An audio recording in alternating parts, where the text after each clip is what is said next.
You're listening to Court Reserve Unscripted with me, Ashley Owens.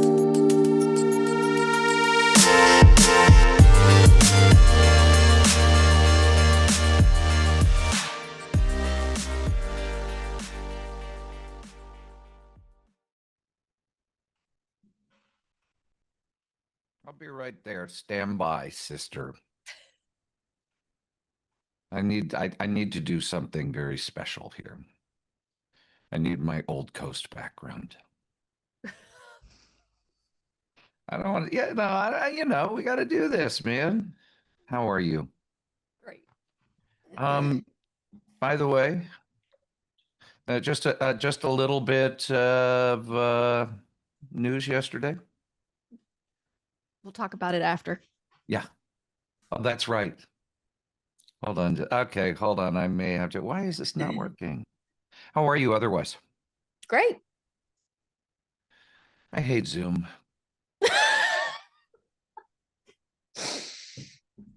All right, I'm just going to go blur. Damn it. I wanted to bring up my picture of, oh, here we go. I want Old Coast in the background. That's pretty cool. Well, yes, that's how I roll. You know me. Okay, hold on. Hold on.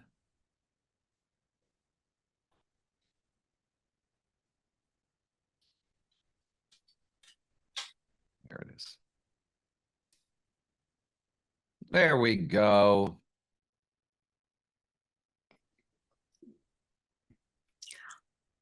Hello, my friend. Hello, Ashley. What a delight to see you. Now, wait a minute. It looks like you're in St. Augustine at Old Coast Pickleball. Well, you know, the switch has flipped on the weather here in the greater Seattle metropolitan area.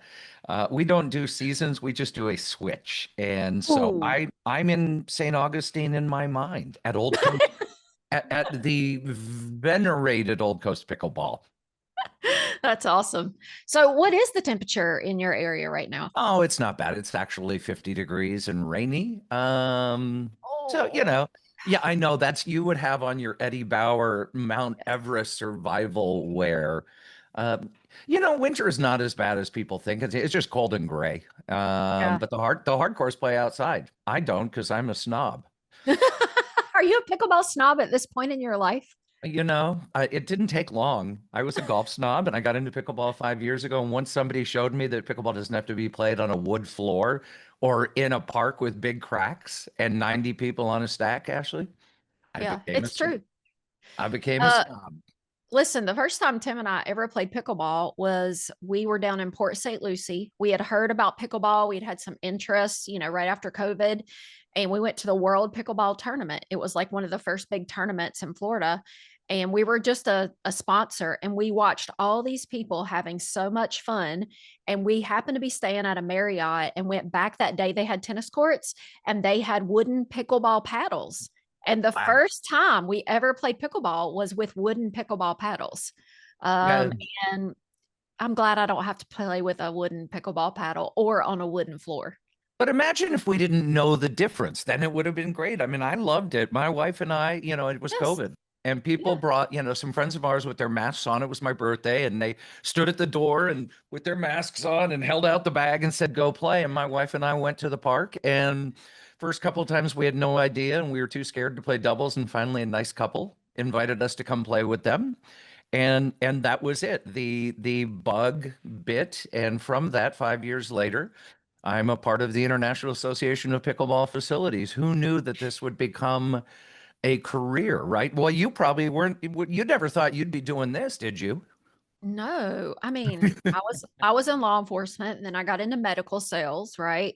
And I mean, I was selling, medical alert technology to older folks, in right outside of Charlotte. And I mean, but we were living our best life, right? Even before CourtReserve, we were going to the courts every day. Tim and I were working out together, training our kids, teaching our kids, playing in USTA leagues. Like it was a wonderful life. I mean, life's still wonderful, right? But I mean, even before pickleball, but I tell you what, though, thank God for pickleball because it completely revolutionized Court Reserve years ago. It really did. Yeah, I can imagine. I know you and I and Tim have talked a lot about you on the whiteboard in the park with, Yes. with the erasable pens trying to Oh, yeah. coordinate. Oh, yeah, for sure. I mean, Tim's first pickleball league that we ran here in St. Augustine when we moved to Florida was on an Excel spreadsheet. Sure. Yeah. I mean, that was way before leagues were even around. So, all right. So, I want to catch up with you because, we, Old Coast Pickleball, did join as a club, IAPPF. I'd love to talk to you about it. Used to be the IAPF and now it's the IAPPF. So, tell me the transition and why you guys did that. Well, taking that step back, for those who don't know, David Johnson, our founder, founded Pickleball Central way back in, 2006, I think, in his living room because his wife wanted a pickleball shirt here in the birthplace of pickleball. It didn't exist. They created it. Fast forward, becomes the largest. And so as that evolution continued, I met David. We founded the association. But about 2, 3 years ago, I saw Padel just on YouTube. And I thought it was the craziest, most fun, exciting thing. And that was the extent of it. I looked at these young guys running around. I thought, okay, that's something I'll never do. But I got exposed to it in New York, in fact, at Paddle House, and saw 2 years ago that this is coming, that it is complementary, not replacing pickleball. And so we started talking about it about a year ago when we were first starting this. I thought, there's no real a foundation of an industry in the United States yet. It is popping up. It is happening in Miami, Dallas, LA, Chicago, New York, but it's still like pickleball circa 2017, 2018, where you have these little pockets. And it made sense to me and to our partner, Chris Klein, who has been advocating to bring pickleball to Europe, bring paddle from Europe to the United States, that we're already here doing this. Why don't we start to create a community, if you will, around that? And so that's why we decided, why not embrace that as well? Now, pickleball, Ashley, that is the main focus still because we are all pickleball players. But what we thought was, how do we begin to at least embrace it and be at the forefront of that and help maybe catalyze some sort of structure to help facilities begin to develop, mature, learn best practices. What I've seen, much like you did when you started CourtReserve, there are it's the Wild West. You have independent one-off operators or two-off. They don't have any of the kind of resources that have been developed for a club. And so that is a very long-winded way, which, as you know, is the way I answer everything long-winded. That's why we added Padel to the association. And the hope is that a lot of these benefits, for example, that we are now rolling out, healthcare and employee assistance programs, retirement things, they're totally applicable. So hopefully we remain agnostic. And who knows, maybe squash is next. I'm being facetious. I think squash has been around for like 500 years. I think they're fine. Well, I got to tell you, last year we opened up Old Coast, right? And we already had Court Reserve, and Old Coast was a vision to help, use to, bring new beta testing for Court Reserve features and functionality. And, we still do that today. And our son, Will, actually runs Old Coast Pickleball. But one of the hardest things for Will as a young director, right, is what's working around the country, right? Like what are other facilities using for programming or healthcare benefits, or just like there is tons of stuff. And so I'm so fortunate to have been at several of the IAPPF events, and just listening to people and getting to know people is one of the most powerful things that I think that you guys bring in the pickleball and paddle space, is because it's not what they know. It's now that you have friends you can call, run ideas by, what's working, in terms of this program or that program. And I really, I'm a fan. I am a fan of what I you guys are know doing. you are. You have been, Yes. a staunch participant, not just supporter from day one. And it's really interesting, Ashley. I'm reflecting on a conversation. We were doing a panel that you participated in. It was in Chicago. I won't forget. And the point of it was supposed to talk about programming and best practices, and it evolved into an entire conversation on people management and Mhm. personal development. And I see, as you know, for all of the Court Reserve folks out there who don't know me, which is 99% of the folks, but I'm reducing that number, how little personal development and people management that people have, the entrepreneurs in pickleball. They have come from another business. I'm going to start a pickleball facility or a Padel. And you and I launched into a conversation that went on an hour about training, hiring, HR. What do you do when you have those interpersonal problems that is embedded in the culture of any mature business? I don't care if you're Microsoft or Starbucks, and Mhm. that does not exist. I have observed the dozens of facilities I've been to around the country and how critical that is. So, not only best practices that you have developed and when you do your events and you bring people together, but now how do we bring a little more structure, a little more codification from other businesses? I am consulting a facility here in Seattle, and already 3 weeks in, they're having people management problems. The employees aren't doing what the manager is overwhelmed, and there's complaints. They can't get courts. How do you do those things as a manager? Because most people have never been a manager of a business before. You brought that in. A lot of people don't. So I think that is one of the big values of what we're doing and how we continue to evolve. Yeah, well, I mean, Court Reserve and even Old Coast, and I would assume most other play or pickleball facilities, we're people businesses, right? Because if you don't have the people, then you don't have the business, right? And you have to create the culture to bring the people. And I got to tell you, I don't spend a lot of time at Old Coast Pickleball because I have another job, right? Court Reserve. Yeah. But when I go over there and I get to see some of the people that have been playing at Old Coast for a long time, oh my, they're just so happy. Ashley, I love spending time here, right? Well, that's because the team at Old Coast Pickleball has built a culture and a community where people want to come and spend their time. And when they spend their time, they can spend their money, right? So I think it's continuing to give people the ability, mature ideas to bring people in. It can't just be, it's not just about pickleball. It's about everything that goes along with pickleball in a community. And so, again, I just love those conversations because I think that when we see pickleball businesses break down, a lot of times it has to do with the community and the culture that they're, that they haven't built or haven't established because it's too easy for me and you to get in the car and drive and play at another facility.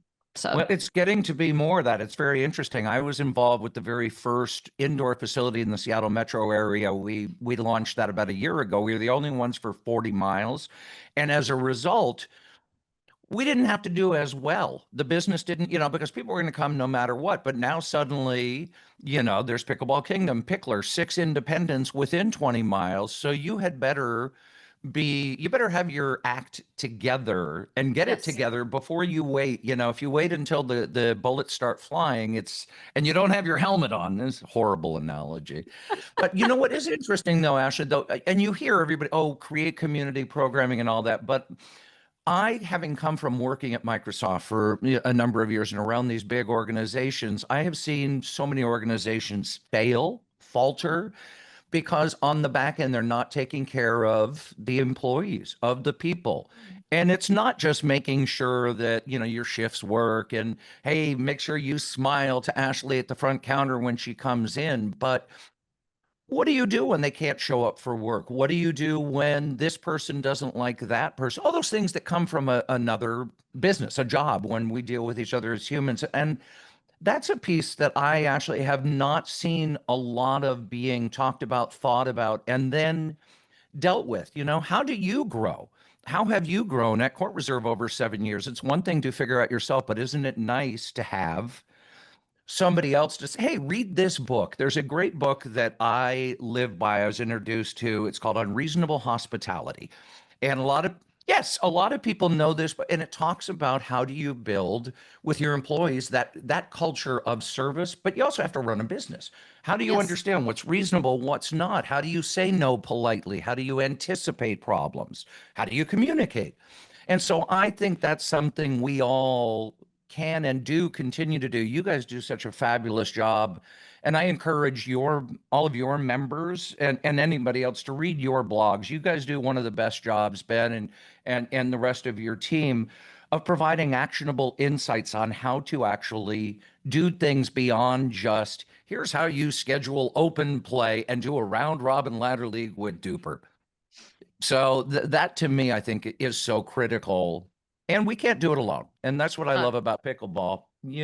As you know, when I worked at Microsoft, it was basically not only are we going to win, we're going to kill you. And there is no, I mean, I remember when the iPhone came out at we're all using iPhones now because it's better than Microsoft, but we were banned from using it as opposed to let's learn this. Oh yeah, totally. You pulled that out wow, and oh yeah, literally banned from being visible. And so everybody would sit under the desk that's and crazy. and and I think so. Pickleball, you better be sharing best practices with your neighbors. As Will at Dill Dinkers says all the time, there's plenty of room for everybody. There's plenty of business. If I help you succeed and the business succeed, we don't want to lose anybody. It's true. Yes, it's true. And I mean, it goes back. So we have a phenomenal employee at Old Coast Pickleball. Her name is Liz, and she works just very part time. She was excited to get certified. The PPR had a certification day at Old Coast, and she wanted to get certified. So we helped her get certified. But she came to me one day and she's like, "Hey, Ashley, I was wondering if you could get me some cards when our people get injured or they're sick. I would just love to send them a card." And I just went in a couple days ago and she's like, "I'm out of cards again. Do you care if I buy cards?" Mm. Unreasonable Hospitality. That book talks about you giving the power to your team, your people, and let them love your other people. And so I love that. And I think that the more we can love people, then like Will Richard says, I mean, like it's there's enough for everybody for sure. Yeah. In this game. So And you know what's cool? Your integration with patch retention. It's great that there are tools out there to do. You don't have to do it all yourself. exactly. I love that Patch, for example, will send that automated, hey, Ashley, thanks for coming in 5 times this month. We really appreciate you. Boom. It doesn't have to be more than that That's to right. elevate your service. Yes, that's right. Because that's gonna. It's not what's the saying in sales? It's not what you sell. It's how you make them feel. Right? Yeah. People buy from you because they know you care about them. Or you care about what the solution is for their problem. So, well, tell me what's next with IAPPF because I know that you guys are going to have the next stop in very chilly January in Seattle. But what does next year look like for you guys as a big picture? Well, we really are evolving rapidly. This first year has been about just establishing ourselves, trying to get our feet under us. And the biggest thing, the question we ask every day is, how can we serve facilities? How can we serve this ecosystem? All of the vendors, whether or suppliers and sponsors, you and Selkirk and Duper and everybody else who's involved. And so we have worked very hard, and we just rolled out, as I mentioned, this full benefits package, healthcare, 401k, employee assistance program. You can do, accounting, these things that will help your business actually mature. That's a huge one. We also are evolving in what is the information, the actionable information, and the connections, which is proving to be the most important. How do we facilitate that more? And we're realizing, yes, we'd love to have you come see us in Seattle, and we love going down to Fort Lauderdale and having you drive over with Will and Beth and your team and family, and but that's harder. So we're going to do a lot more virtual events and really focused on more specialized. I mean, there are a lot of great events that where people come together and they sort of talk generally, but how can we provide very specific? How do you do accounting practices? How do you accrual accounting? David Johnson, our founder. I don't understand it, bores the heck out of me. But these things that you Yeah. actually need. So we're going to be doing a lot more of that. We have a great partnership coming up that we're going to be announcing. So suffice it to say, our big international, we'll call it our international conference, is going to be in partnership with some other organization that also does big, big, big. And so suddenly big is getting a lot bigger. And that's part of our mission to to serve as sort of a nucleus or a magnet to bring together more stakeholders. So stay tuned for that. I'd love to. You'll be you're already the first to know everything in my life, but that's neither here nor there. And then we'll just continue looking for, but the other one, Ashley, is international. We more and more get members signing up. And again, the plug, facilities join for free. We are here. We are supported by the likes of CourtReserve and others to help cultivate this.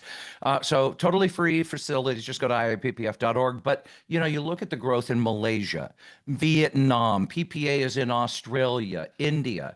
And so we are working to help provide at least some of those basics because we have the jump start, and let's take CourtReserve to Vietnam and let's take it to all of these places and help them mature. Europe, there is still nothing. I mean, I talk to people in Belfast, Ireland, and London where you would think, ooh, these big places, pickleball is huge. Not at all. So I think international, but also, integrating. It's not, we don't see it in our minds. Pickleball is global. And that's where the Global Pickleball Federation comes in. And so we're helping them. In fact, down the road from you is the World Pickleball Championships at the Forts, or I lose track of what all those titles, there's the Worlds and the Open and the this and the Nationals, but you've got, players from all over the world coming down to the Fort in Fort Lauderdale here in the next week. And so the game is truly, we're still just scratching the surface, as given your passing 2,000 members just recently. Yeah, it's true. And, people are asking us, well, how many of that is pickleball versus tennis versus everything else? I mean, tennis is still a vibrant business. Padel is becoming a vibrant business, right? Like pickleball is still there. But what we are definitely seeing is, there's the pickleball franchises, right? And then you've got your independent pickleball. I mean, eventually I do think that it's going to level out a little bit as far as like new facilities coming up, because they're going to populate everywhere at this point. Another year or 2 years, we'll see what happens. That's where I think it's going to be exciting to have pickleball added to other health facilities, other country clubs. I mean, it happens all the time now in Parks and Rec where they take, facilities or courts that are not being utilized. And I am not a proponent for getting rid of tennis courts because I am a tennis player, but having the ability to build new pickleball courts or paddle courts, that's an extraordinary thing to do for a community. So I do think that that's going to be a good turn for us too. So, All right, you ready for rapid fire? I got rapid fire questions for you. Okay, bring it. Cats or dogs? That's not fair. Both. Favorite ice cream? Ooh, butter pecan is a favorite. Yeah, it's classic. It is very classic. Place that you've never been in the world that you want to visit the most? Vietnam or Thailand, Southeast Asia. Let's go with that. Sport that you have never played that you wish you could? Ooh, that is a good one. Ski jumping. And the Winter Olympics are coming up, next year. What's the Winter Olympic you wish you could gold medal at? Ice hockey. Josh, it's always a pleasure. Thank you so much for having fun with me today. Oh my gosh. Thank you, Ashley. We love CourtReserve. We love Old Coast. And I just love watching what you guys are doing and continue to do. Thanks for listening to this podcast. If you'd like to learn more about how CourtReserve became the go-to club management software for Racquet and Padel sport clubs, come say hello over on our website. There's a link in the show notes.